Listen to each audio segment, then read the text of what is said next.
የእግዚአብሔር ቃል ሲናገር ሊያ እንደተጠላች እግዚአብሔር አይ የሚል ቃል ታገኛላችሁ። ዛሬ መልእክት አለኝ። በእውነት በተከታታይ እግዚአብሔር የሚናገረኝ በማያስፈልግ ሁኔታ ውስጥ ያለ ቦታችሁ ያላችሁ ሰዎች፣ በብዙ መጠላት፣ መገፋት፣ በጣም ሪጀክሽን የጠገባችሁ ሰዎች አላችሁ። የሰው አፍ ያጠገባችሁ፣ የሰው ምላስ ያጎበጣችሁ ሰዎች የነህት እግዚአብሔር ቃል ላንቺ መጥቷል። ይህ መልእክትሽ ነው። ሊያ የተጠላችሁ በአባቷ በላባም ጭምር ነው። አልተወደደችም። አይነ ልም ነበረች። ባለቤቷም አልወደዳትም። ተጨማሪ ሚስት ፈለገ። እግዚአብሔር ግን ከጉልበቷ ኃያላንን እንዳወጣ እግዚአብሔር በልጆችሽ ምክስሽናታለሽ። ሲንግልማም የሆኑ ባሎቻቸው የጠሏችሁ ከባል ውጭ ይላሉ እናቶች እግዚአብሔር ይናገረኛል። በተለይ እየጸለያችሁ በብርቱ የእግዚአብሔርን እጅ በመፈለግ ውስጥ ያላችሁ፣ በዚህ በኢትዮጵያ በአሜሪካን በተለያየ ዓለም ያላችሁ፣ ረዳት የሌላችሁ፣ ተሰብራችሁ ቁጭ ያላችሁ፣ ለመናገር ወደ ውጭ አቅም ያጣችሁ፣ መጽሐፍ ቅዱስ እንደሚናገር እግዚአብሔር አየልና ማህፀኗን እንደከፈተ የሚከፈትላችሁ ነገር አለ። እግዚአብሔር የካሳን ዘመን እንዳመጣ፣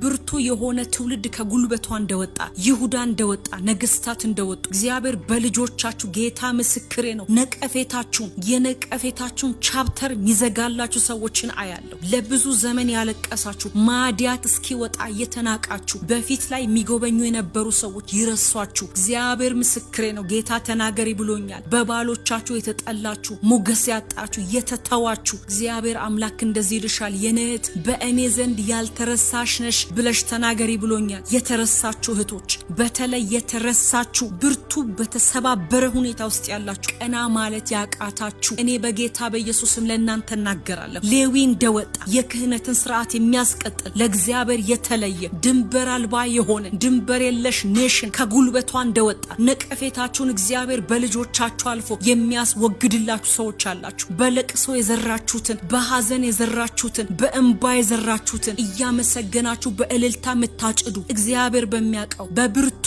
እልልታ በካሳ ጌታ ወደ እናንተ ሲመጣ ያለው ብዙ እኔ እንደዚህ ነው ማየው።